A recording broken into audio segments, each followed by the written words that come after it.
Well, let's get into the graphic design specific questions. So now, now tell me how long have you been doing graphic design for? So as of right now, I'm in this 4 years. 4 years. Yeah, Hmm. I'm this well, like three years and a couple months, but like it's almost 4 years. Okay. What got you into it?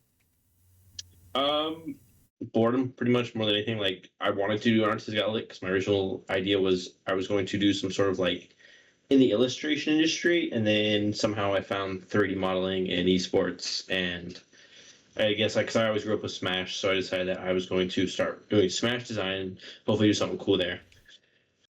Okay. 3D modeling, like what kind of 3D models have you were they just like 3D models that you created based on Smash, or was it like 3D models that you created like completely from scratch, or just basically using templates, or like It was more how? like creating like scenes and things, that sort of like creating like scenes off of Smash events and things like that. Okay. Some Like stuff like the that. Like like fun. like the city like the cities is like have or I don't know if what kind of 3D modeling we're talking about, like, but I like are so I've seen like some of the graphics that you made where like some of the Smash characters were like actually in certain cities, like I think there was one in Atlanta or something like that, or something along those lines. Where did you like 3D model that, or was that did you like take a photo of that with like a DSLR, or like how did you do that? Most of my stuff now is like I don't try to make it from scratch. I kind of just like put every kind of find like 3D models, source them out, and then put them together. Just kind of like a kit bash of things. Okay. Okay. That's cool. That's yeah, I do, yeah, cuz I think that making if he can, excuse me, if he can really make like a whole team and just like source everything out, yeah, it kind of does make things a lot faster. So yeah, because I know Tease and I were talking about that the other day. We were like, wait, how's he come out with, how many graphics did you come out with last year? So I did a little over 2,700 this year. That's like a lot, That's a but that's lot. way less than I did the year before. I did like 3,500 last year. So Wow. And so you're outsourcing that, and that's how you're doing it, right? well, not outsourcing, but like finding better resources to make my graphics, finding better ways to speed up things instead of trying to make it myself. I'll just find a better 3D model myself. Hmm. Okay. Okay. That's cool. Yeah, I mean, I think that's pretty cool though. If I mean, everybody's got like so many methods like how they can work faster. You know, like there's clearly keyboard shortcuts, and then there's also several other methods that don't come to my mind. But man, when you find a method that works, and when you find that rhythm, my gosh, it makes it so much easier. Yeah, yeah, 100%. Yeah.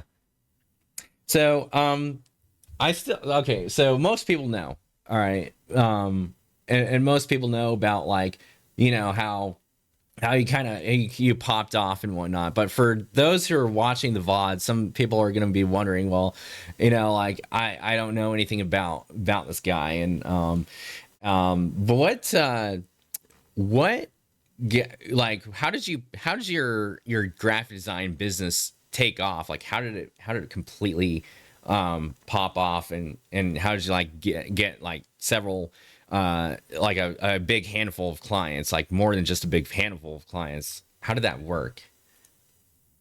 A lot of it was just like starting off. I was just making a lot of like Smash Bros. Like event fan art and things, and like then people were asking if I like do commissions, and I was like, sure, sure, I do commissions. I can do that. And I was very early on when I started this, so it was very like testing the waters. Can I make money off this? And then just networking basically. And I ended up working with Luminosity this year, and then Shopify, Rebellion, and then Dignitas as well. So Yeah, I remember Hungry Box recommended one of your graphics, because I remember he had like he had you made top 8 graphic, and he was going like he was just like admiring it and everything. Was that the start of when he started getting like a lot of clients? So that goes to my original team, which I started, which was like a team of 4 people, Ah, and that's when we started working for HBox. And we started doing that. ah, My handful of clients started definitely before that, and I think that's the reason I made the team was because I was getting too many. I was like, okay, I need a few people to help me out with projects, like large projects, and that's when I started that, and that's when Hungry Box came along. yeah. Oh, that's cool. Okay, okay. I never knew. I never knew. Wait, does Hungry Fox do graphics too? No, he doesn't, but Oh, he came along and asked my team to do the graphics. oh, okay, okay, neat. Well, that's cool. Um, nice. So then, what's for everybody for people who don't know, like what services, like what all services do you offer within like the graphic design industry?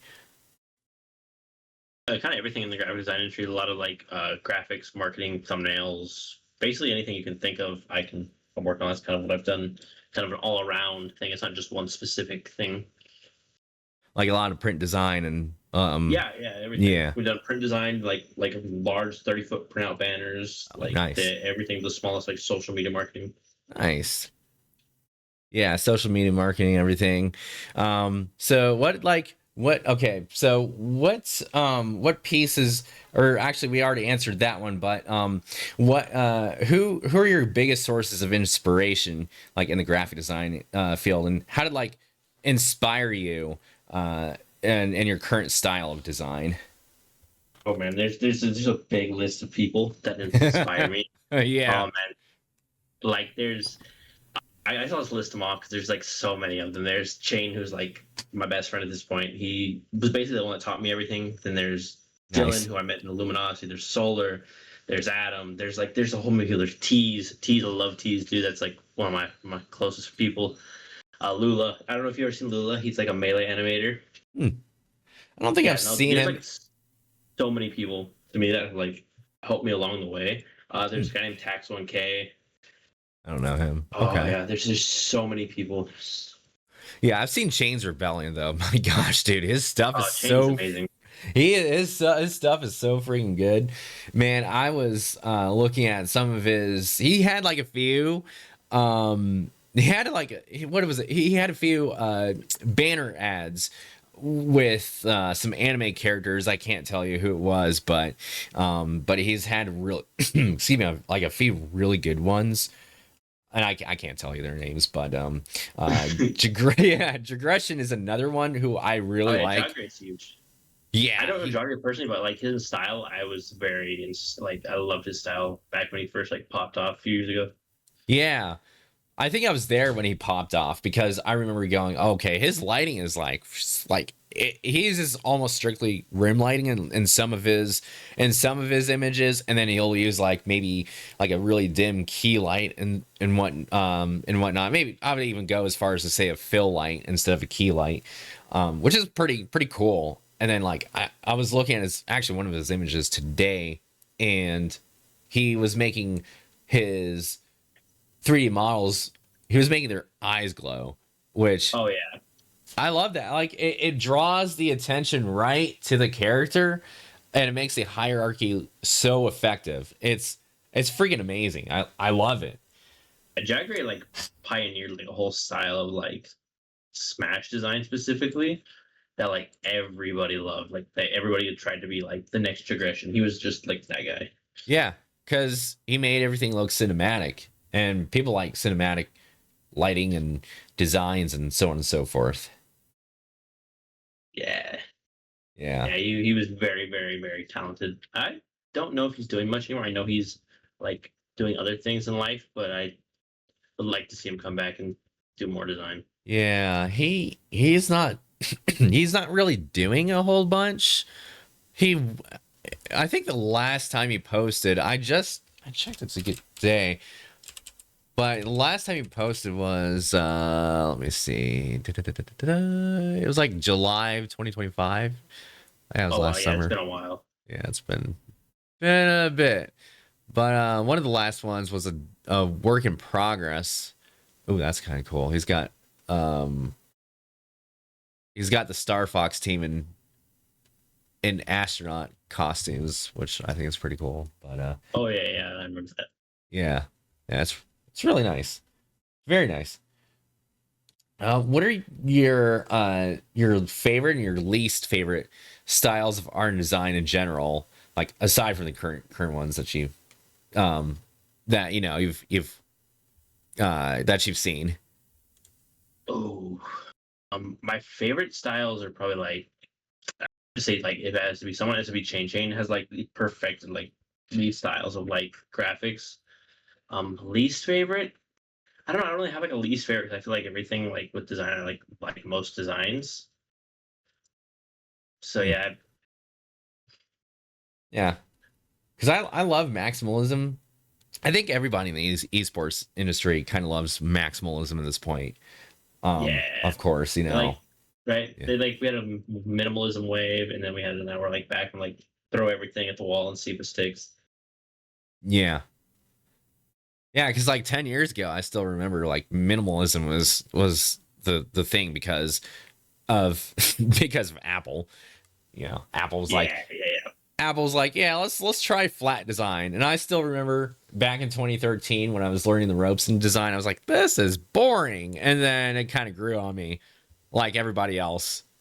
And so then I just went with a minimalistic look all the way from 2013ish to like 27 2020, not 2027, it's not 2027, 2017. um so yeah, like 2017 is when like material design started taking off, and like in its earliest form I still remember you would see like these patterns that like basically, for example, Google made, and you would see this icon in the center, and it would have this shadow, like this really harsh shadow going in an angle. You remember those? You remember those days? You know yeah, what I'm talking yeah. about? Yeah,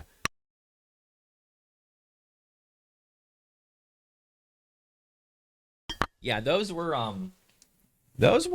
pretty. That was a pretty cool place to start, I will say. When you know, especially for like breaking out of the minimalistic look, it was just a nice way for companies to go, oh yeah, here's something we can explore with and stuff. Um, but yeah, dude, I love other than minimalism though. Like I do like minimalism a lot still, depending on what it is. Although I definitely don't like it as much as I used to, of course, you know. But then there's also like logo designs and stuff like that. You know, you got logo designs, you got fluid animation, and like fluid web designs and stuff that some companies have come up with and whatnot. Organic designs. That's what I'm trying to think of as organic designs. Um, but yeah, like in the esports industry too. Like yeah, I've seen some really cool maximalist approaches, like your stuff. You know, you've got some really good stuff that I enjoy. I see I think you're doing like a lot of Tekken now. Is that right? Yeah, I'm really heavy into tech. Oh yeah. What got you into Tekken? Tekken 8 came out, and with Smash, it was kind of like Smash kind of on like been on a decline for a lot of people, including myself. Yeah. And so I was like, okay, let's just try this game, and I kind of just fell in love with the game, and then decided I'm going to start doing graphics over there and see how that turns out, and it's done pretty nicely. Okay. Nice. And everybody liked it. Nice. That's really cool. So, what's types of graphic design are like completely just utterly out of your scope? Like what I won't do, Yeah. mostly animation stuff. Like when it comes to like big animation stuff, for sure. Yeah. Um, anything like crazy. Like I'm not like into like crazy like gory stuff. Like if you like I want something Mm. gory, something crazy, nothing to that. Yeah. Yeah. Yeah, I'm not really into gore either, or anything that looks like slime and stuff like that. It's like you really want slime in your artwork? You know, this is what is this, Stranger Things? But Yeah, yeah, genuinely. yeah, that's yeah. My parents were going, yeah, you should watch Stranger Things, and I'm going, No, I watched one episode. Dude, they had like the nastiest sound effects too. You'd hear like this, you'd see this. I don't know if it was like a branch or what. I don't remember, but it was like some kind of branch that was coming out from like another dimension, and you would hear, and I was going, dude, what is with these sound effects? Like, what is wrong with the sound designers and everybody on that team? Yeah. I couldn't do it. It was just bad. I hate that. But like mine, I have to say that um okay, I saw Twitch say something, so I had to pause there for a second. But like okay, I have to say that web design is completely out of my scope myself. I just don't have the patience for web design. If somebody comes up to me, I'm like, yeah, I'm gonna have to team up with somebody about this one because Yeah, definitely find someone else to do that kind of thing. yeah, like I don't like web design. It's not for me, man. I just because it takes a lot of time. Like you have to know. Well, you have to.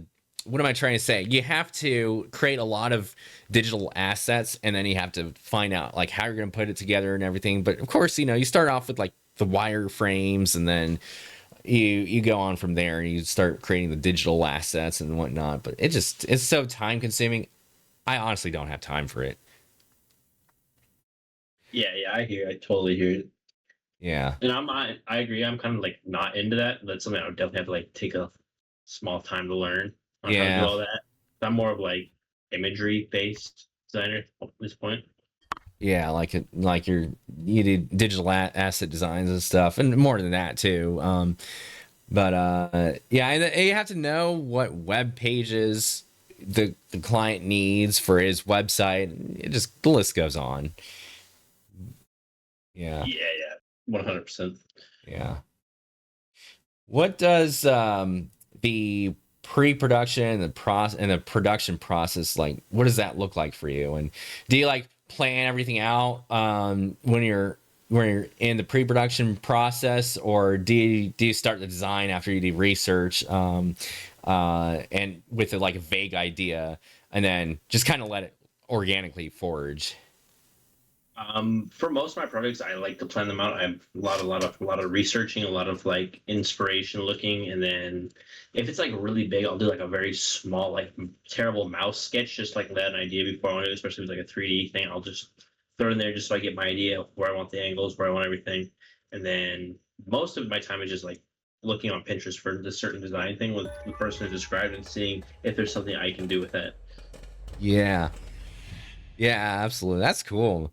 That's really awesome. Also, Coolio, thank you so much for the gifted sub, the tier one sub, um, to the community, and the tier three. And thanks for the 3 month sub, man. How are you doing today? And I hope you're making yourself at home. And I was actually going to Retr0Artist. I was trying to find like who you're going. Oh, I got it. Oh, thank you, man. I Yeah. appreciate that. Yeah. See, Coolin is a cool guy. That's why we call him Coolin. He's he's been one of the core members of the community, and dude, he's an awesome guy. I like hanging out with him. Thanks, man. I Um, appreciate that. yeah. How was your New Year's, Coolin? He says I'm great. Love to see new episodes of such great podcasts. Thank you, man. Well, with if you know what, Retro Artist is an amazing designer, and so we had to have a really awesome podcast because of his awesome designs. So we had to do it, and I'm happy that I'm getting to do it. Um, yeah, now like for me though, to kind of answer my own question. So recently, have you heard of the project management application? It's called Jira. Have you heard of that application? I don't think I have. I don't think I've heard of that one. Okay. You know Monday.com, right?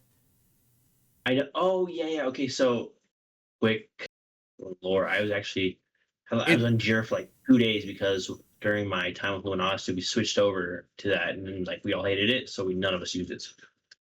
Oh, like Monday.com? Yeah. Yeah. I tried Monday. I was like, it's all right. It's not Like great. Monday, way more. Monday was I liked Monday a lot. Yeah, yeah. But I went ahead and started using Jira for pre-production stuff. So I'll take notes of like ideas or some client requests. And that's something I actually really started recently doing. I was using Spiceworks before, which is also really good. It's really an IT ticketing system, but I also used it for project planning, which I absolutely loved Oh until I yeah. found Jira. And then after Jira, I found Jira. I was like, you know what?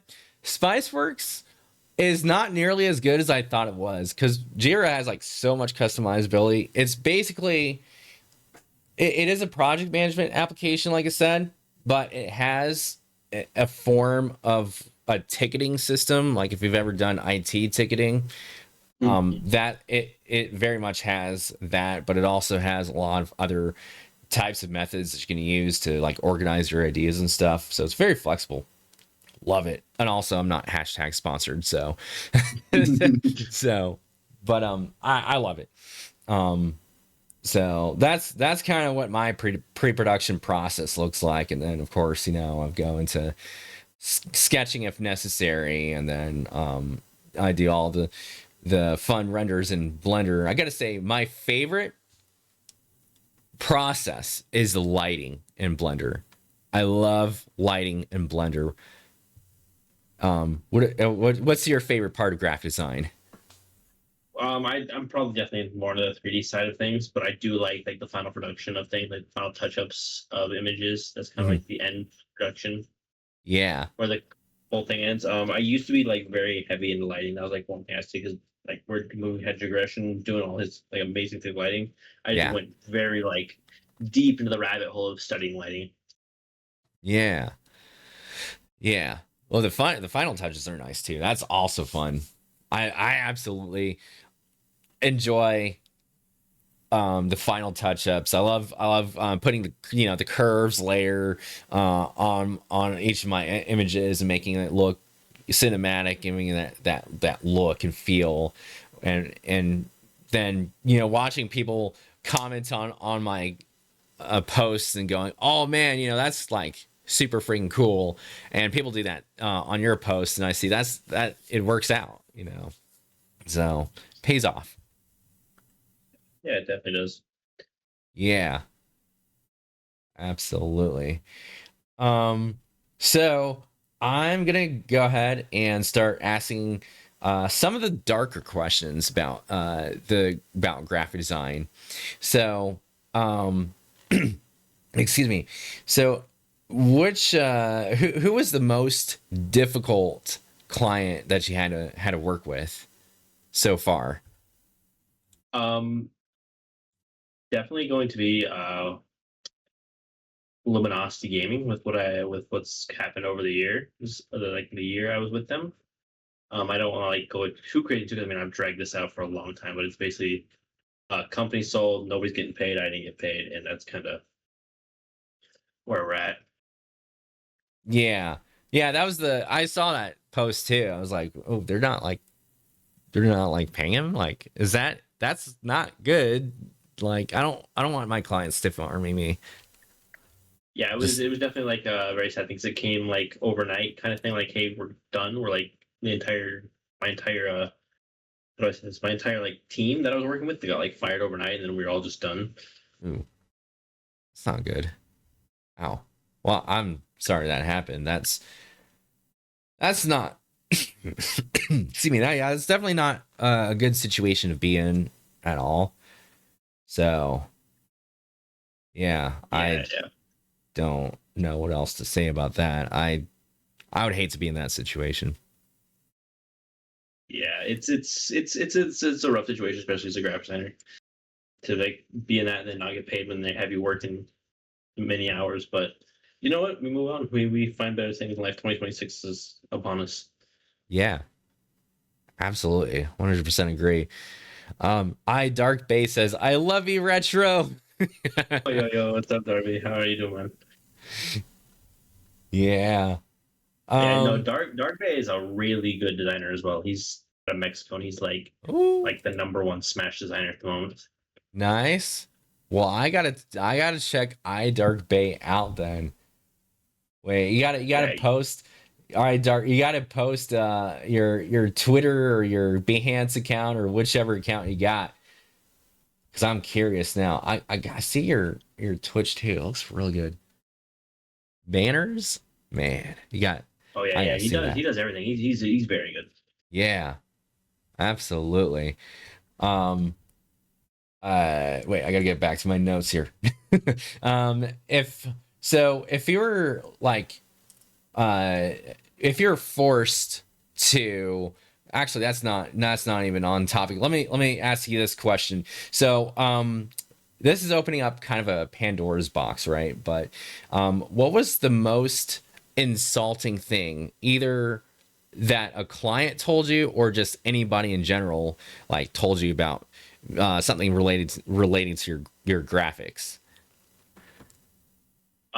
Probably stuff like I should pay less. This didn't take you that long, or something like that. And like like kind of the basic things is a you go on as a freelance artist, people will tell you this isn't worth that much. You did this work. I give you this giant list of things to make, and then Yeah. they just like say it's not worth that thing. That's probably like the most insulting you can get. Mm. Yeah. Yeah.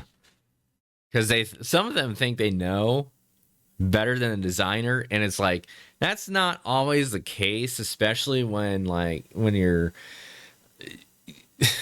what am I trying to say? So I'm losing my train of thought, but you know what I mean, though.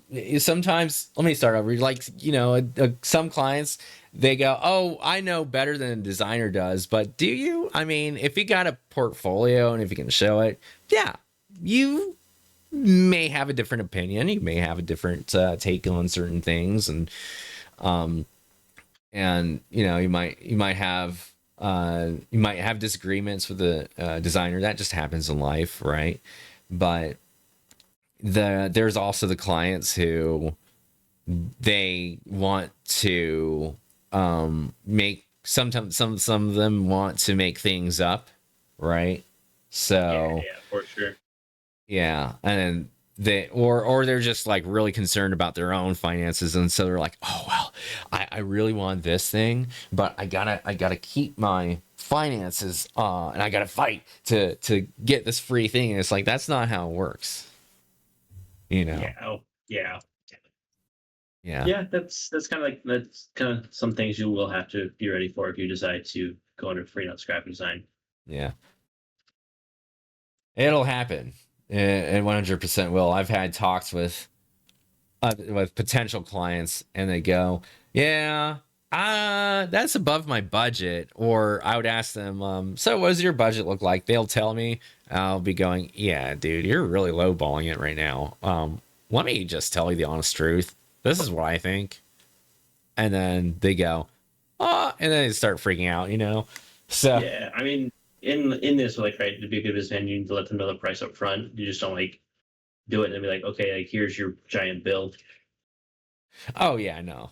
Like, yeah, you don't want to surprise them after the work is done, because once the work is done, like we've better have already agreed with the price. Yeah, yeah, that's definitely what you need to do. Like price, like especially big projects, make contracts. Don't get ripped off. Like make contracts that like you can actually hold to like some sort of governing law. So like there's that threat of like if you decide to rip me off, there's going to be repercussions. Yeah. Oh yeah. Yeah, everybody's held accountable. Everybody is in some way or another. So, I was going to ask this question a little bit earlier, so I'm going to circle back to this here. If you were forced to completely change the style of your design to like something that has a totally different look and feel, like what would be your new theme? I would definitely go into like the 2D route, like the illustration style things. I would definitely want to do something like that. Don't mind Nice. actually. That might be in the plans for later. What do you like illustrating? Um, Back then it was just like a lot of like anything. Like most again, it was mostly in the video game drag, mostly video game stuff, mostly esports stuff. I was illustrating. I have not like done any illustrations in a very very long time. It's like graphic design has kind of taken over that creative aspect of my life. Yeah. But yeah, if I had to go back and like relearn the skills, it's definitely going to be something like that. Yeah. So kind of a variety of things in the video game industry. Yeah, Yeah. for sure. Cool. Right on. Yeah. I like I mean, I like illustrations are okay, right? They're okay. Um I've always liked the illustrating like my favorites anthropomorphic animals myself, but I've illustrated some other things. I've illustrated like a camera, an old camera that I had actually, and it was uh I don't even remember what the model of this camera is, but it was one of those old ones from like 1995, I would say. And so you remember those 1995 cameras, the home cameras that would make all this motor Oh, the ones noise. with the is it the ones with like the film you had to like go to the store and get the film like processed? Yeah. Yeah, yeah, yeah. Yes. I had a couple of That's those growing up. that's the one I'm thinking of. Yeah. It's those are so freaking classic now. I mean, nobody really uses them anymore, but I just saw a couple of those old video cameras at my parents' new house, and I didn't know they still had it. I was looking at those and I was thinking, what? We still have those two cameras? Holy crap. I haven't seen them in like 15 years. So, yeah, I was fascinated. If I was a photographer or videographer, I would definitely be, dude, I'd be like maybe getting like a I'd be collecting them actually. Maybe that's what I would do. I would collect those cameras and I would be like, here's these two old cameras that I had from like when I was a kid and stuff. And I'd be showing off my DSLR and all that stuff. Yeah, I'm sure there's collection like that. I'm sure there's like somewhere you could like go find like all the history of cameras somewhere. Yeah. Yeah. But I've also illustrated some other things. I've illustrated people. I don't like illustrating human-based character designs, to be honest. It's not my cup of tea. But I made like a mug one time, and it was good for the skill level that I had back then. And this was like back in 2013 or 14. They asked me to make this photorealistic uh, mug, and it was very detailed too. And I didn't do too bad. I did not. It was still kind of a cartoony look, but at the time. But I mean, I made that, and then of course there's my more recent Yoshi illustrations and whatnot. So anyway, but you get the point. I'm going on a rant now, but yeah. So but if I had to answer my own question from earlier, though, I would have to say, dude, I would go with the flat design 2.0, but I'd go more for the logo designs, though. I'd be like, hey, you know what? I'm gonna start doing strictly logo designs. I'll do logo designs. I actually believe I'm still pretty good at them. Although I haven't done a logo design before, so I don't know if I don't know if I'm rusty, but you know. But I absolutely 100% go with that.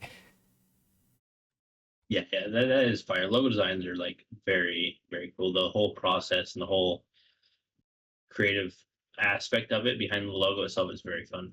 Yeah. Yeah, it's fun. One of my first successful projects. In fact, all my freelance projects have been pretty successful, but like uh my first project that I've ever done was a logo design for a landscape company. So, but yeah, no, I love logos, man. I could look at a logo folio for maybe like I'm gonna say for a few hours because Oh I yeah, yeah, love for sure.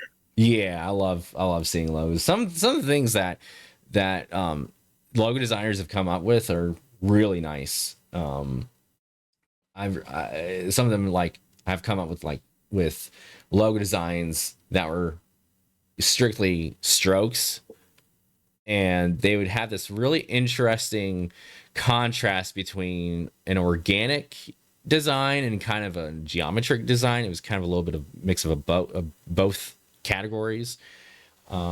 And then there's also um, uh, just some other designs that have just really that I personally think were really good. I kind of wish some of the businesses that with logos that we see, and with their brand design, I wish they would use some of those logos too, but we don't really see a whole lot of that. Yeah, yeah. Yeah. So how do you deal with critiques from a client or just in general?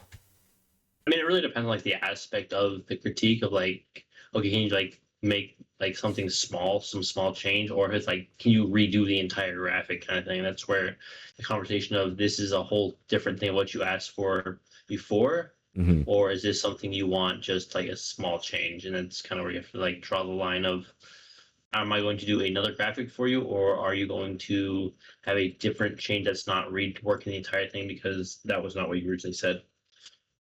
Yeah, the tough conversations, man. Then they'll be like, "What?" Yeah, it is definitely but that's something you gotta get used to, especially in this field, is like these tough conversations. And then, Hmm. I mean, client designer communication is very important. Yeah,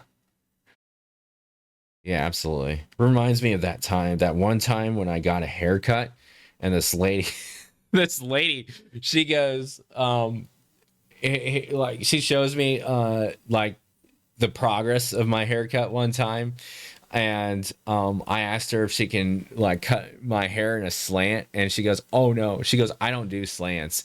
Slants are out of my scope." And I'm like, "What?" I was thinking, I wanted to tell her that uh, I wanted to tell her you're not a robot, but it was best not to say that. So I told her, well, why don't we go ahead and cut my hair in this? I forget exactly what I said, was like, can you cut my hair in this kind of in this direction and whatnot? And then she goes, that's a whole nother haircut. And I said, yeah, it is. Well, let's go with it. so, so I gave her that runaround. But yeah, she hopefully won't ever tell people not to. She won't cut hairs in slants again. But and kind of reeling it back to graphic design, though. Yeah, I mean, sometimes there's just a miscommunication oftentimes in the design business, really in any business in general, and that's where like communication is key in business, and that's how both parties can be successful. So, and if you don't communicate that, that's a problem. Like Yeah, you yeah, just told the designer I want this, and if you're gonna ask for something else, you kind of may as well pay a little extra. yeah, absolutely. There's definitely like a lot of things to learn as you go along. Yeah, yeah, for sure, absolutely, for sure. Um, what was the weirdest interaction you've had with a client? Mm, I would say the client, someone making a request like to make like some sort of like not safe for work stuff, and I told them like that's not my kind of thing. Hmm. And that's kind of like the weirdest thing I got. I've got that request too. I think I think that there's always going to be that one client. Hey, can I have NSFW? Hold on, do we know each other?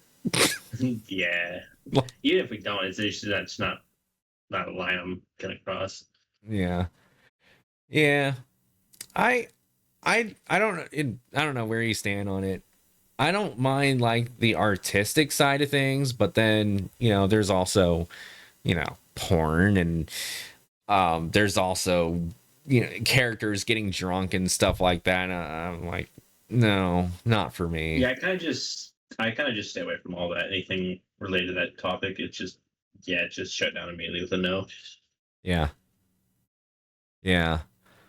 Because yeah, there's this one guy too who came up to me and he made a comment on one of my posts, and it was like it turned out to be very NSFW, and I decided, yeah, I'm gonna disengage from that because I've seen too many documentaries where people have gotten shoved out of the Smash community because they would say something or they would do something with somebody, and it was like, I don't want to be part of another documentary of Smash drama or any drama just in general, yeah,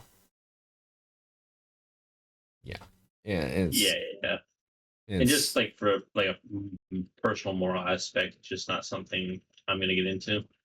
yeah, yeah, I respect that 100%. You gotta stick with the morals, but yeah. um how so has anyone tried to like claim your designs as their own graphic design? So there was one time when someone like took my design, threw it in an AI filter, and Oh. then like came out and like tried to put it in a contest, and I was like, "Wait, that's my work. I can tell it's my work, and I have to show off the reference." And yeah, it was my work. he was he, he was like, he must have been gone after that. Yeah, he was gone for a while. He kind of, it was like one of those like small like non-known accounts, just like one of those offshoot accounts that do random things. He must have been desperate then for like attention. Hey guys, I'm Retr0Artist. Are you? Nobody's ever shown up like saying they're me, but they have like taken like some of the work and said like this is my work. Yeah. No. It's almost like he's trying to commit identity theft. Like, who are you, sir? Yeah, Yeah. No. I haven't had that happen. At least not yet, but man, I I could just people will con you. I don't even know why. They just, again, they probably just want attention. That's all I can say. It's really odd. yeah. It's not like something you think too hard about. Just you know what? Guy's bored. Excuse me. What was the funniest interaction that you've had with a client um when you're talking about graphics? Um, Funniest. There's been a lot of clock memes. Yeah, I don't know if you saw it. I made a technically with clock meme, the rabbit clock meme, and there was just like a lot of requests over time for those. Mm, mm. That's kind of like off like the funniest. Nothing's ever Hawk really memes. crazy happened in my like yeah, nothing's really ever happened in my like design career where it was like out like stood out to me as like a funny moment. Yeah. Mm. Yeah. Like what were they like the melting clocks or something like No, that? Like it's the like the rabbit. It's like the rabbit, like the rabbit clock meme from like oh. Oh, I think I know what you're yeah, talking about. yeah. Huh. Yeah. Um well, what were some of your best decisions you've made within the graphic design industry? I would have to say it was like focusing on other things other than Smash Bros. In that era when Nintendo came out with their licensing thing. There was like kind of like harder to get like work because most of my income at that time was doing event work for that stuff, and without proper licenses, I couldn't do anything because I was like a third party thing, and like everything was like Mm, against their IP. mm, And so moving away from Smash into other games and other aspects of design definitely was like probably my best decision.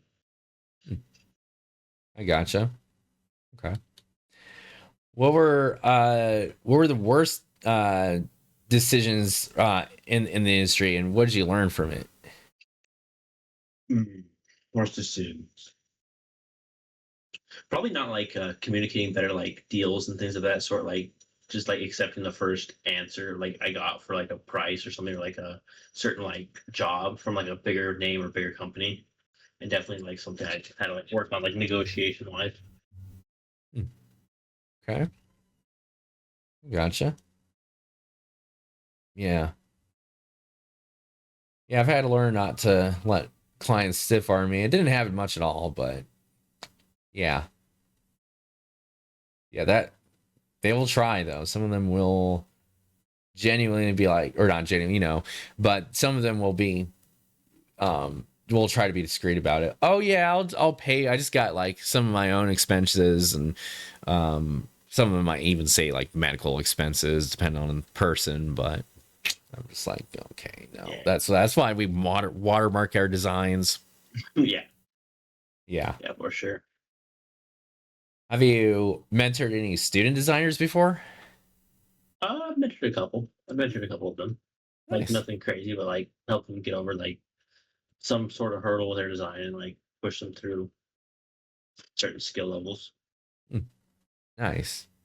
That's cool. And so I bet you they're probably really amazing graphic designers too, just like yourself. Yeah, Um, yeah, I'd say they're probably better than me at this point. yeah. Well, I mean, they, I mean, shoot, you take inspiration from each other. You're like, you just kind of keep climbing up, and you're like, I can't do it right now because of my voice, but you know what I mean. Like, Yeah, yeah, you I just keep guess. climbing the ladder with each other, basically. Yeah, it's that's the nice thing about getting inspiration in general. So, um, yeah. Well, oh, that's good. I'm glad they're doing super good in the graphic design industry now. Who yeah, you said that you've been mentored before. Who was your mentor? Um, my mentor was definitely like Chain, uh, Chain, and then Dylan, who is he's like not really in like esports kind of stuff. He's more into like the content creation side, and he I met him at Luminosity, and he's definitely Oh, been a big mentor. But like overall, it's been Chain. Chain was like kind of the one that taught me everything with design. Like when I first started, I was like very yeah. new into this, and Shane kind of like took me aside and like showed me kind of everything. Yeah. Nice. Yeah, you did say Shane. What does Dylan do? Is he what kind of graphics does he make? It's kind of like a big variety of everything because he works for like game development companies, he works for like content creation teams. It's kind of like mostly marketing and like in the marketing side of things. Okay. But yeah, when I met him at LG, he was definitely working on like the marketing of like negotiations with our business. Like he was like making pitch decks and things of that sort, and kind of just taught me all that. Okay. Nice. Very nice. Yeah. I had a lot of I had a big variety of people mentor me, but it was mostly, well, give me feedback for the most part, but it was mostly, formal studies for me. And then there were quite a few people at what was Turner Broadcasting back in the day. Now they're Warner Bros, but um, Turner Broadcasting gave me some feedback on some stuff. I actually shadowed with a few of them, and so they were teaching me like lighting and stuff, like in 3D modeling, and then they were teaching me like After Effects. Yeah, that's sick. Yeah, dude. Yeah, it was super cool. Um, what was the most challenging project that you've worked on so far? Hmm. Challenging something, probably something like larger. Challenging probably something I've done for like a Smash event. I would have to say is because like I would have to work around Nintendo's guidelines now with our licensing, and so it's a little more difficult to like do that. I'd say something like that. So probably just like a few different projects because of the licensing, basically. Yeah, Is basically what like a lot of like different things to send to them to get approved. Yeah. Okay. Yeah, because that makes sense. Because Nintendo was kind of having a moment, to Yeah, say the it least. was an interesting moment at the end of like 2023, 2024 was a special time. Yeah. Yeah, definitely.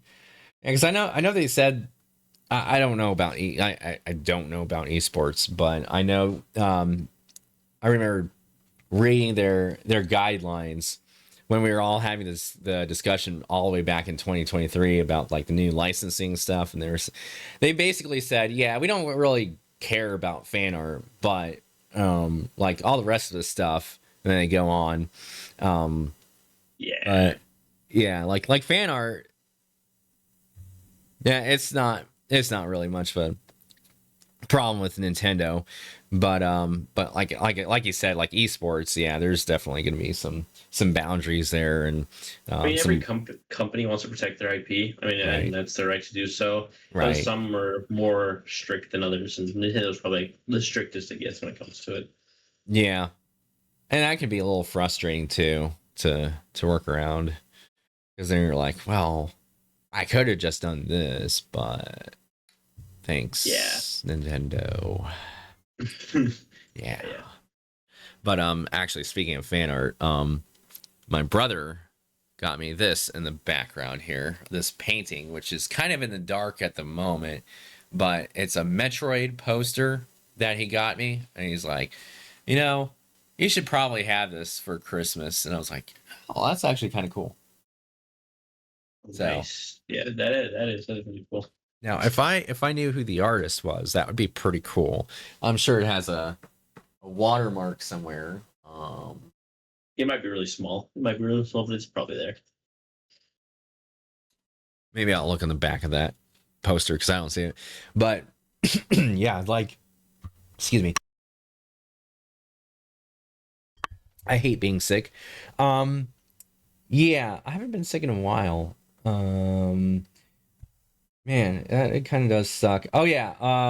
But yeah, like my project was like, I was doing motion graphics for Baptist Church. Um, and like the biggest challenge for me was like the pacing because at the time that was the first freelance graphic design job or Oh wow. freelance editing job that I had to do. Um, but it was a hit, so everybody liked it. I was happy. Everybody was happy, which is good. That's the most important thing. Yeah. That's always like the customer's happy, you're happy. That's the important part. Yeah, absolutely. So, how has your perspective of graphic design changed over time with the evolution of technology? Um, is this like in the referral to AI? Kind of, yeah. Yeah. At the moment, I'm not like super like worried about it because what I do is very niche, very like if you do AI, you can like nobody's gonna approve it at the moment. But I mean, it does grow, and it is going to be something we got to deal with later on. I'm personally not a fan of like using it like any sort of like the thing because I feel like the humanity aspect of actually creating something is more important than the actual product itself. Yeah. Yeah. It's a big debate too, and I don't ever want to debate like AI with people or anything, but it's kind of at the moment questionable because obviously you got like Mid Journey and all the other AI tools being that can just do the whole thing for you, and it's like, well, there are some student designers who all they've known was AI pretty much Yeah. since they've gone to school, and it's like, well, if you use AI, congratulations, you got supervisor skills. What about artistic skills? 'Cause supervisor skills are nothing without artistic skills. So, you know. Yeah. So, yeah, I mean, again, it's debatable. Um, a lot of people are resisting it. I'd say that, I mean, I don't really use AI in my stuff. Um, the thing that I don't like is I feel like over time I am going to have to embrace that technology and how I'm going to use AI without being like, oh, hey, Devin used AI in his art. And some, because I feel like maybe for like simple stuff, it would be okay. But then again, I feel like at that point it's just all going to have to come down to your creativity and how you're going to modify it in your own way and stuff like that. So but it's something that's still up in the air. Like, how would I use AI when I have to embrace, especially as somebody who primarily works in IT and then does freelance graphic design on the side. Mhm.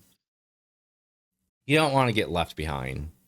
Yeah, So that's definitely true. But like at the same time, there's a sense of like pride you have in your own skills and your own like abilities you've built up over time that you're not just gonna like fold AI like, oh, I gotta use it because it's what everyone else is using. right, yeah, you definitely don't want to. You don't want to throw all of that time and money and effort that you've put into graphic design and just go, here, I'm going to snap an image into existence. Here it is, AI. Wow. Yeah.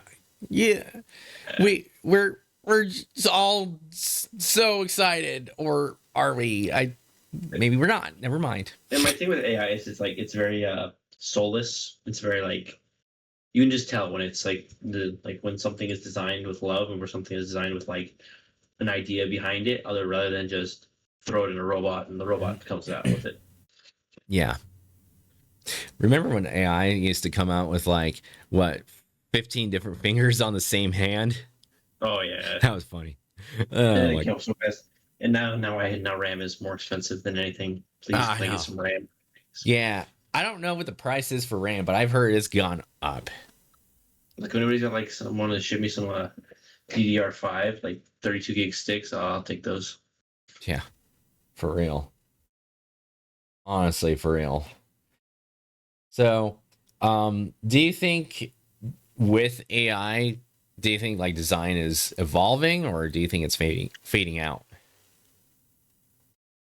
I don't think you would never like fade out design. I mean, design's like very important to like most businesses, companies, and like everyday stuff. Design is a very important thing. Um, it's going to definitely become more like scarce for us, for like designers, because there's going to be people that are just like, it's cheaper, it's more effective for corporations just throw an AI in, which we've already seen a lot of companies do, right? We saw Coca-Cola throw out a Christmas ad that was AI this year.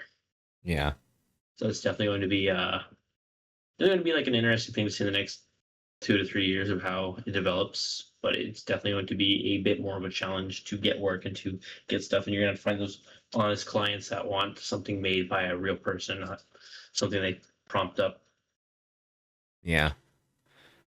I was listening to like another podcast, and somebody was saying, well, back when cameras came out, everybody was like scared that the photography industry was gonna completely take over the painting industry at the time, and it ended up being, oh well, there are certain situations where you actually do want an illustrator and or designer, um or painter, what have you, versus a photo. And sometimes it's stylistic, sometimes there's things that you can't really take a photo of. Or if you're an illustrator and you're a creature designer, like, you're not going to take a photo of a dragon or anything. You can't do that. So that would be one of those moments where you would have to have an illustrator and a character designer to come in and actually illustrate it for you. With AI, it's a little too early to tell, but it kind of does look a little like a little bit of a different situation. But I know AI has its weaknesses, especially movies. Have you ever seen a movie trailer from AI? Yeah, I've seen it like the Disney ones, like the fake Disney ones. Yeah, Yeah. pretty terrible. Yeah, I'm still thankful that AI has no idea how to make a movie trailer. I'd give it some like another year, and they'll be pretty good with it. Yeah, maybe. But man, I was watching the new official Super Mario Galaxy trailer, and then I watched an AI created trailer for Super Mario Galaxy, and like the difference was almost night and day. Like it was so obvious. Obviously, I think we all liked the Super Mario trailer from Galaxy movie trailer from from Nintendo.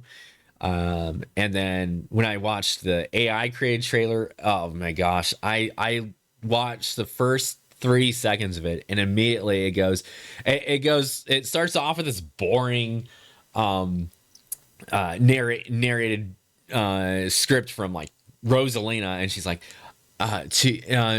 today on August 3rd, I was captured by Bowser or something like that. And I was like, oh my gosh, everything's so already so freaking slow. I'm done, man. I'm clicking off of this. It's terrible. It's really, really bad. Yeah, it's not great yet, but it's just good. We still got time to figure things out. Yeah. No, we do. We do. But yeah, is there anything how long has it been? A minute, like an hour and 14 minutes. So before we get into the gaming specific questions, is there anything you would like to suggest to a student designer? Um, make what you love. Like make what you love on like if it's not part of your like school or if it's not part of like work, do stuff you love on the side. You're gonna find more joy in making stuff for you and stuff that you enjoy. And you'll probably find a happier career out of it. Yeah, right on. Right on. Yeah. Well, yeah, I definitely agree with that. And play around with tools like Photoshop, Illustrator. If you want to get into motion graphics, play around with first editing software. If you, I would start off with editing because editing is it can be in terms of execution, it's it can be a little bit tricky, but it's definitely not as technical as like motion graphics, right? It's the concept though. The concept is pretty easy for the most part. Once you get an idea of what you want, of course, as with all types of other media and whatnot. Um, Start with editing because that's generally easier than motion graphics, and then get into like After Effects. Once you get into like Premiere Pro, get into After Effects, play around with After Effects, learn keyframes, learn what else effects that you can use and final touches, how to tell a story with motion graphics and so on and so forth. So that's my suggestion. Yeah, that's always the good advice. Yeah. So excuse me. Um so for Smash, like how often do you play Smash? I know you said it's been kind of like phasing out a little, or I guess your interest has been sort of phasing out a little bit, but how often do you play it these days? Very rarely. If I'm not playing with my brother who is like a competitive Smash player, like goes to locals and things still, it's very little. I play maybe like once or twice a month at this point when it comes to Smash. Gotcha. Um, yeah, that makes sense. I've definitely played Smash today, earlier today, and I hadn't played in like 2 weeks. So I feel like most of us would be rusty at this point because I mean we're kind of past the point where it's like okay, Ultimate feels fresh. It feels like like everybody's uh doing super well in the game. Like most everybody, it seems, is rusty. It's like in a little bit of an extent. But then again, Yeah. I've found some people who are like still pretty dang good. So yeah, it's good. That they're keeping up with it and they have the time for it and whatnot. Um, what's what's the most challenging bracket that you've been to so far? It's probably like Tekken bracket. Really, it's called TNS. That's probably the most challenging one. That's like where all like the best American players go. It's like basically like Hungry Box's Cash Box, but like for Tekken.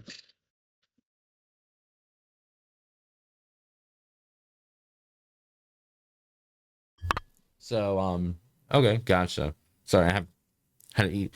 I was having a hunger attack here. um, but yeah. So that's cool. I mean, you went to a Tekken tournament. What about like Smash? Like, what was the most challenging bracket for Smash? It's been so long since I played bracket competitively. Probably something online, probably something like online tournament or something like that. I didn't really go to like too many offlines because like where I'm at, there's not like a huge local scene. Mm, yeah. But yeah, it's really something online. Yeah. Mm, cool. Well, yeah. I don't go to too many tournaments myself. But yeah, I mean, when it's always a nice fun challenge whenever I go to a tournament. Most of mine are online. I've been to a few locals though. I've been to a local uh with it was a pretty small one where we got to warm up and then play a tournament, which thankfully, they actually had friendly setups, or I think it's now I forget what you call them, but anyway, yeah, like setups where you could just practice before you actually play the tournament. There was a couple of tournaments where I actually got to meet Fatality face to face, so that was pretty cool. So And then yeah, and yeah, that was like pretty much it for locals, but online I've always enjoyed more just because I'm just right at home. I can just go ahead and play from home. That's pretty much it. Um, but yeah. What what is your favorite mode in Smash? Like do you like open arenas with like one versus ones, or do you prefer doubles or free for all, or even yeah, elite Smash? I'm still a 1v1 type of person. It's definitely a 1v1 Yeah, mode. same, same. Yeah, I never, well, I can't say I never liked doubles, but doubles is something that I'm like very meh about it, like I'll Yeah, play it. Yeah, I'll play it rarely, but I like with most games, I like playing on a team. And I like to be around team members and stuff whenever I do play something like Mecha Break, which turned out to be a horrible flop. But Mecha Break, for an example, or what's another one? Just like Halo was another example when I used to play Halo.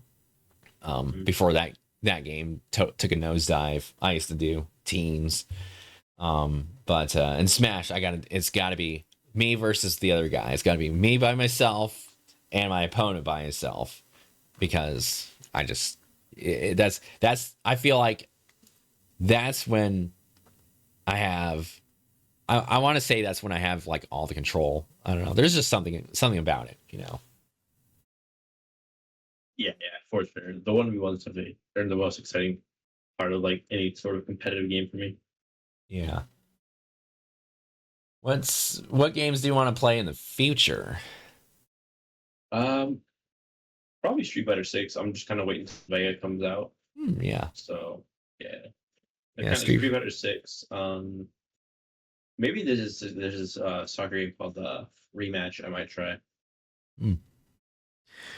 Yeah, I've seen a few streamers play Street Fighter 6, and man, the visuals on that game are really good.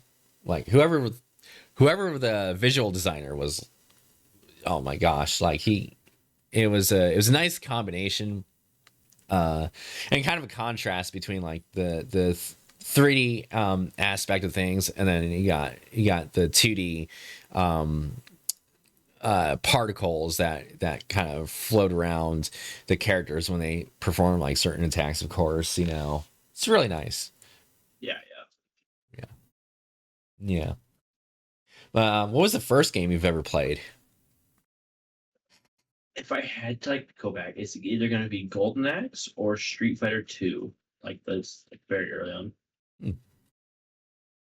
Yeah, Street Fighter 2.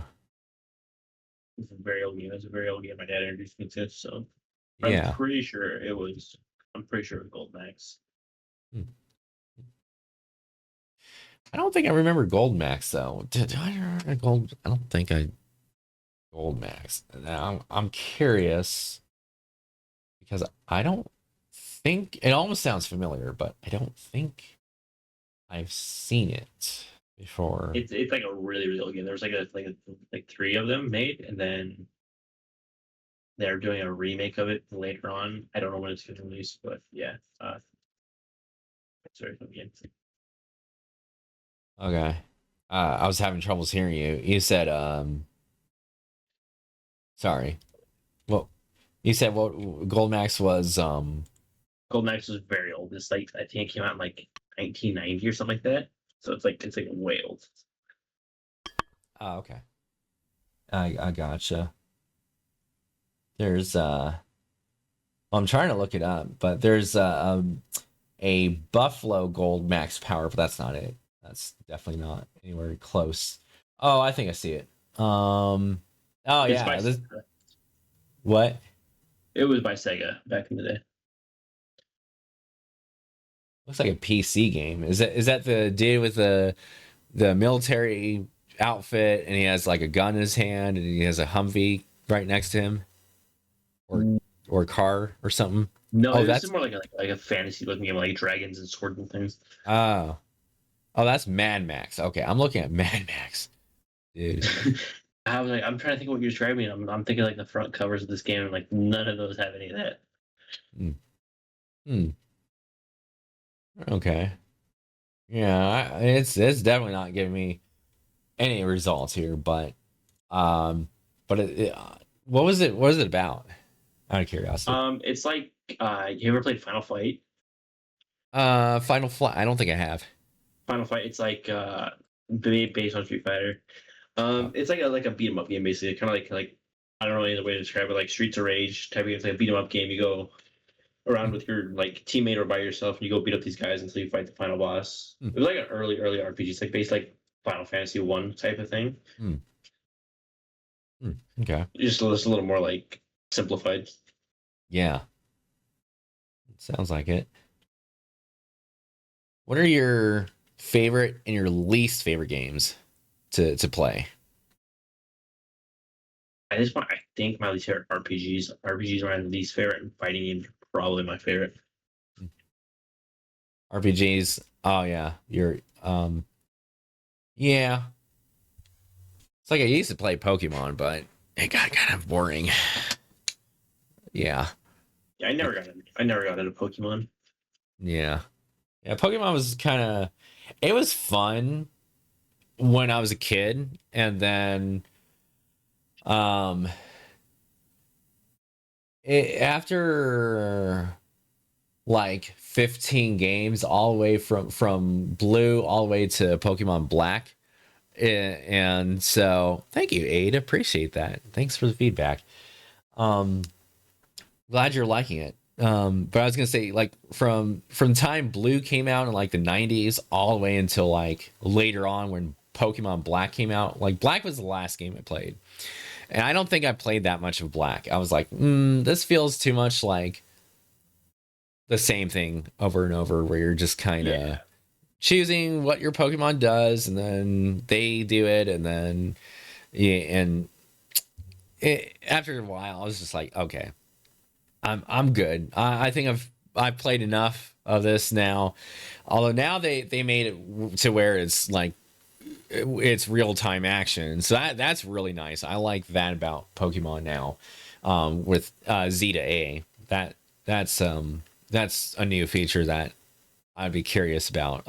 Also, Pokken was freaking amazing. Have you ever played Pokken before? I think I did it one time at a friend's house. Now it was the only time I ever like played it. I have seen a lot of it though. I've seen like a lot of like people play it competitively, like way back in when it was like something. Yeah. Hmm. Like, yeah, Pokemon was good. I didn't realize it, but it was like very similar to Tekken, but it was like the Pokemon version. And Aid says he loves Pokemon Tournament. Yeah, it was good. I started to get pretty decent in it too. And then everybody started getting better at me, of course, because the more you improve, the more other people improve. It's like, okay, yeah. But I was getting those combos down though. Like those combos felt really fluid with Pikachu because Pikachu was my main in that game, and so was Suicune. But then they like really slowed Suicune down. I think that's what caused me to not play him anymore. Because I remember I stopped playing him for a while. I was like, dang, this character is slow Yeah. or something like that. Yeah. Yeah, he was a slow character. But man, He's if so slow in his actual games. He's so slow. So yeah, he's really slow. He needs something to kind of help speed him up because yeah, he's kind of a I want to say a powerhouse.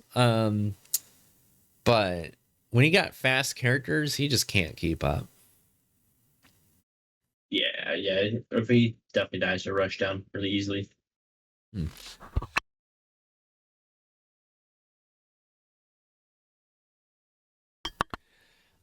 Now I never chose Charizard, but dude, Charizard was kind of I don't remember how tough he was actually.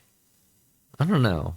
Have you ever played Charizard? No, you haven't. You said you haven't played Pokken very much, um, but yeah, no. Charizard was a character I vaguely remember, but I remember this one specific move in Pokken, and he would just like fly up in the air and he would shoot down fire breath, and um, I vaguely remember it, and I think the only way to dodge it was to block it, or maybe you had to um like do your power stance and then perform a move or something like that.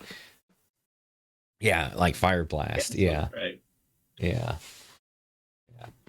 Um. But yeah.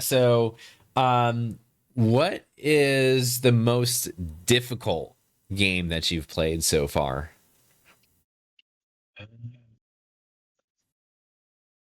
It definitely still has to be Tekken for me. It still has to be Tekken because like there's a lot of like layers to the game and like it's a 3D game, so like you're not just playing on like a 2D platform. You're just there's like so many layers to the game, and learning how to play it at like a high level is quite a difficult thing. Yeah, yeah. Um, I hear Tekken is pretty difficult.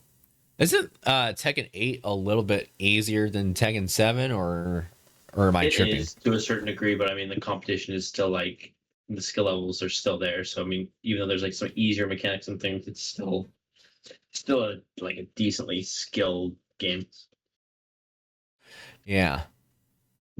Dude, if they could remake or if they could come out like with like a sequel of Pokken. Now, maybe I'm not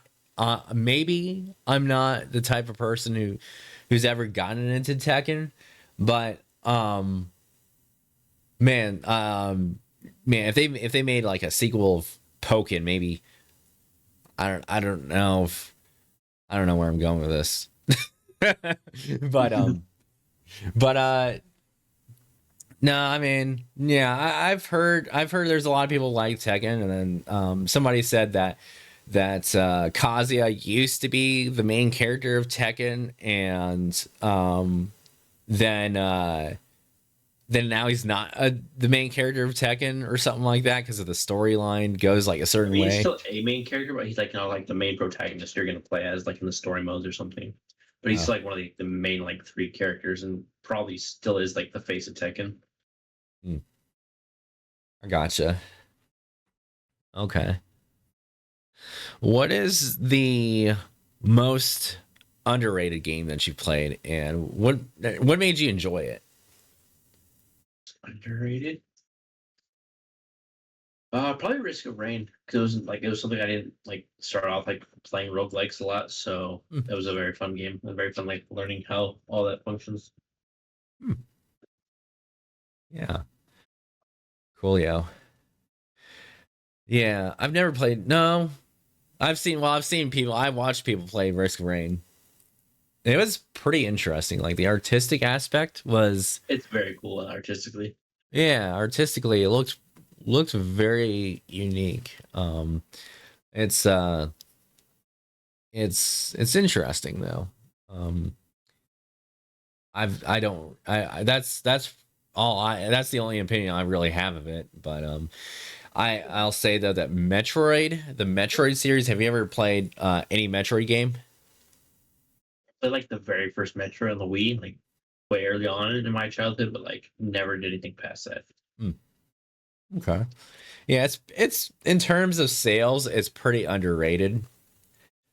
There's still a lot of hardcore Metroid fans, but the sales usually like only make I think they only make like what is it like a million sales or something like that. Um, but I streamed the NES game, but I didn't finish it. I like it. Oh, okay. What made you stop playing the game, Aid? If you don't mind me asking. But yeah, like um Metroid though, like I said, it's underrated, but like it really does deserve a lot more attention. And I know people, some like people who are not Metroid fans, they'll go, "Oh man, it feels so isolated and doesn't feel adventurous," which is what Metroid Prime 4 tries to break out of, and I give them props for that. I haven't really played the game yet at this time, um, but the other Prime games, everybody who doesn't really play the game that much will typically complain about that. But then when Nintendo decides, oh, we'll put Samus on a team, then all the hardcore Metroid fans just go, oh no, Samus is not in an isolated environment anymore. I want her in an isolated environment. What are we doing, Nintendo? And it's like they're trying to make sales.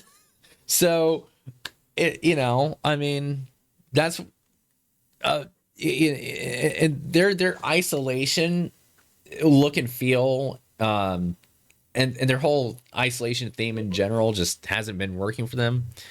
Um, yeah, I would say what they're doing right now with Prime 4. I have yet to play the game, but conceptually, like on paper, it it's it's a game that is worth kind of thinking outside the box and pushing its limits a little bit. Yeah, that's nice. Yeah, I think Stannis generally does I better by herself, but I like I'm sorry, a I'm team having bird would be really troubles. cool. I was Oh, am I you, cutting out? yeah, you're cutting out for a second. Hold up. It might be my internet. It might be like. Are you can hear me now? Yeah, I can hear you now. All right, cool, cool, cool. But yeah, what were you saying before you cut out? I was saying I think it'd be cool to have like Samus in like some sort of like spin-off team up, but like that's where you have to like, expand the world of Metroid more. You need more heroes because I think Samus has been very solo for most of her time. Yeah, yeah, she's very solo. Yeah, I don't mind her being solo, but I also don't really mind her being on a team. I think it's cool that Samus can work on a team myself. I think that it's nice exploring with that concept versus just sticking with isolation. I kind of like seeing Samus interact with other soldiers and in this case, the Galactic Federation. Um, and I know Zero Mission was also a pretty unique game because for some reason Nintendo decided, well, let's explore with Samus without her suit at the very end of the game. Spoiler alert!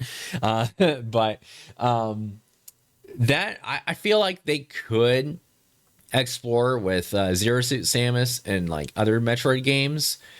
But the big thing is most fans don't want that for some weird reason. They're like, oh, that doesn't make a Metroid game. Well, Samus, there's Zero Suit Samus in Smash Bros. She's got her pistol upgraded. Now she can do other things with it. Why doesn't she do that in the Metroid series? I don't know, but hot take there.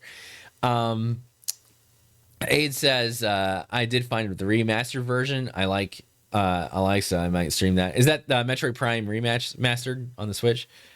It's partnered with anyone in subspace. Oh yeah. You're talking about Smash Brothers Brawl, in the subspace, yeah. No, Samus was partnered with Pikachu. Like back then, when I was a teen, those were my two favorite characters. I was like, oh hey, like Samus and Pikachu got that combo going. Like the hype is real. So yeah, I was happy about that. I was like real happy about that. No, it's a PC port, like Mario Maker type game. But it has the original map. Uh, there's a remastered. Wait, what is the game called? I'm confused. It's called Planets. Oh, okay. So it's its own thing. Okay. Um, what what's kind of no, I'm sorry. What do you see yourself achieving in like the next 5 years? Do you think you're gonna start doing your illustrations in like the next 5 years, or do you still think you're gonna be doing esports design, like graphic design for esports teams? I think in the next 5 years, I'm hoping to like get out of esports for sure. Something more towards like the actual like professional side of it, whether it's like content creators or like working for big brands. That's kind of where I want to go with that. Okay. So you kind of want to branch out a little bit. Yeah, yeah, definitely something. I feel like esports is not like the most profitable, Yeah. but it's a good place for me at the moment, and I want to definitely expand beyond this. Yeah. Yeah. Because I've been hearing esports for some weird reason has been failing ever since 2020. But before then, it was doing really good. And I don't Yeah, understand it. I think definitely like the quarantine thing. It was like streamers, a lot of streamers got their rise, and like it Yeah. became less about games and more about the streamers itself. So where that's where content creation is more heavily favored now than actual Maybe. games. Mm, yeah, maybe. Yeah, because I asked the owner of the Sundown, or not the Sun, well, yeah, the Sundown series, but Team Ultra, and he was trying to explain it to me, but I wasn't getting it. But I didn't make a YouTube video until 2021. Oh, okay, yeah, I think that kind of for kind of furthers what is the word? It kind of um elaborates on that at that point a little bit. I gotcha. Yeah. Okay. That does make a little bit more sense. Um, and I do notice that and I sound kind of like a I sound like kind of like a hypocrite in a sense, but um, I know I used to commentate for Team Ultra, but then I actually didn't really like watching like esports commentary for some weird reason, unless if I was in a another person's stream. I don't know why I was like that, but yeah, I don't know. Maybe that's another reason. I don't know. Yeah, yeah. I don't know what the whole thing with that is. I think it's just like kind of you need new updates with things, especially with Smash. You need a new game, especially after so many years. People do get bored of old things. Yeah. Do you think that Smash is going to get a port, or do you, for Switch 2, or do you think they're going to reboot the series? I think we'll get a reboot of the series. I don't Yeah. think it's going to be a port. Yeah. I happen to think so too. I think it's going to be a reboot. I don't. Excuse me. I don't think that there's ever going to be a time where they're going to go, yeah, let's expand the already super huge character roster to like 110 or something characters. Like I just don't see that happening. Yeah, I don't. I definitely see it getting smaller. It's going to be nothing smaller this time around than it was. And it's going to focus on something different, because I think probably what's going to happen is when it does get announced, we're going to go, oh, we're not used to how few characters there are now. They might have more DLCs, maybe totally different DLCs, perhaps. We're going to have to see. And that's probably where it's going to head. It's probably going to head they might even focus more on his storyline this time, or hopefully better internet play. We'll see what happens there. Granted that Nintendo has adapted to the times, hopefully. Very We will wishful see. We'll thinking. see as time goes on. What? We will see as time goes on. We will. We will. Um so what character do you hope is gonna be in the next Smash game? Zero for Mega Man X. Oh yeah. Oh yeah. Zero. Yeah. Zero, man. I think that would be a really cool addition. I I would try him too. I'd be like, I wonder if I could become a Zero main. I'm probably not gonna main Link in the next game because they're probably gonna try to advertise Tears of the Kingdom. I like Tears of the Kingdom. It's kind of the concept I don't like. I don't like having a god's arm. You know what I'm saying? Like Yeah. yeah. It's kind of weird. It's a little bit of on the odder, the more odd side of things to me. But when I played the game, it was fun. The concept drives me away. But Zero would be a great, who knows, maybe DLC DLC. Yeah. We'll see as time goes on with the game and everything. We'll find out. I agree. I hope So they'll. definitely gonna be something new though. Definitely, I don't think they're gonna try and recycle something old, especially with the Switch 2 coming out and how Mario Kart Worlds and everything has gone. Yeah. Well, we'll have to see what happens. Like you said, I hope that they add Spyro into the next Smash game. I've been saying that for a long time. I'm like, I want Spyro in the next Smash game, but not many people in Japan really like Spyro, which is sad, and I think that's a mistake, and they should reconsider. No, I'm just kidding. But but in all seriousness, though, it'd be nice if they added Spyro, but the chances are they're probably not going to do that. Yeah, he's gonna be a really weird one. Maybe like one of those kind of like the last minute Sora things that we got for him to come in.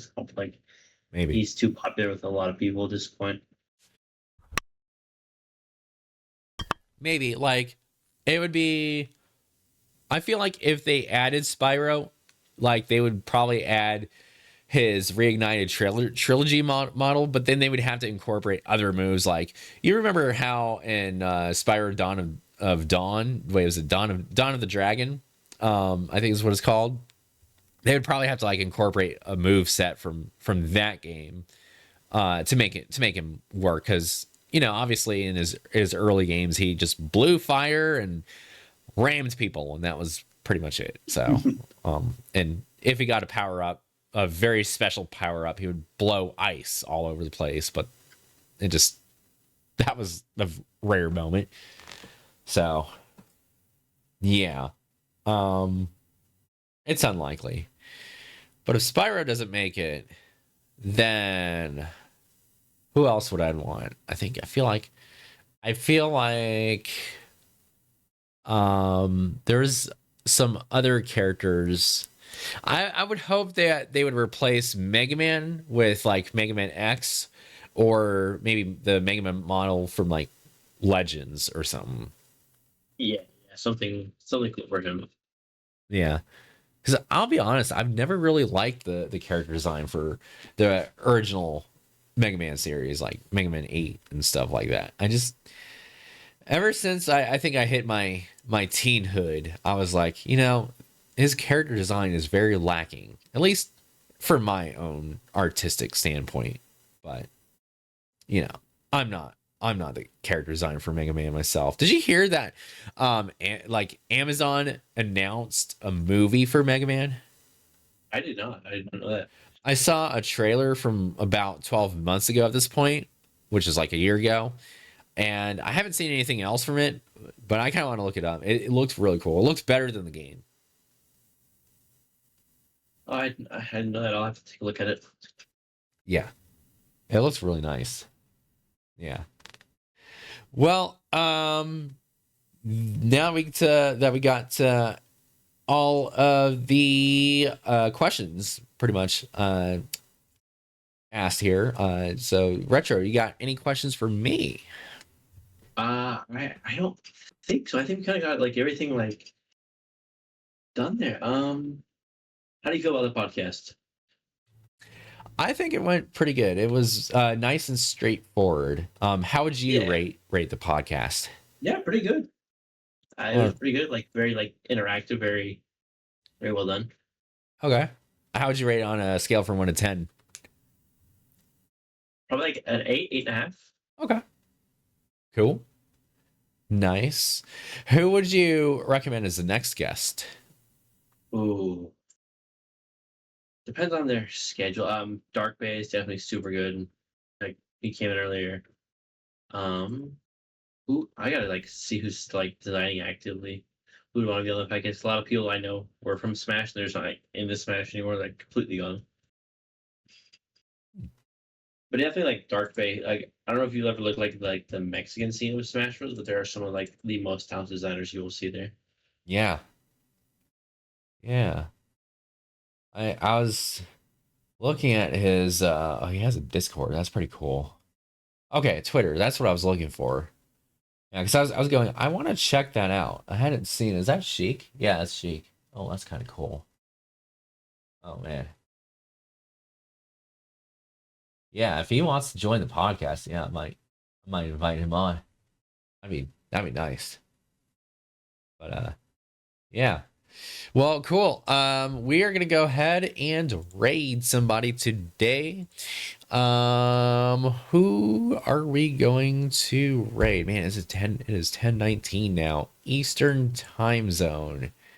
It feels like I didn't know what time it was in the first place.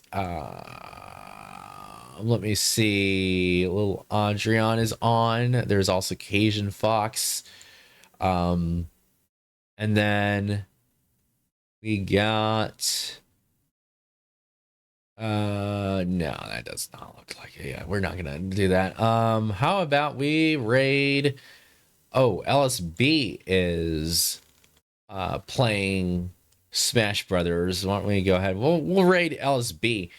He's got his ranked arenas. He's got the best ranked arena and probably the toughest one at the moment. So let's go ahead and raid that guy. And I hope everybody here enjoyed the podcast.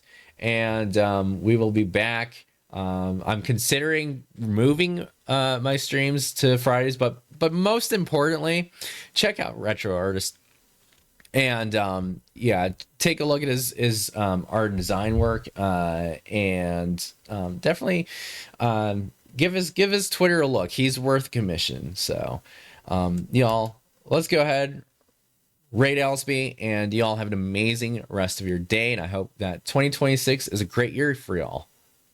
Yeah, take care, everyone. Thanks for having me.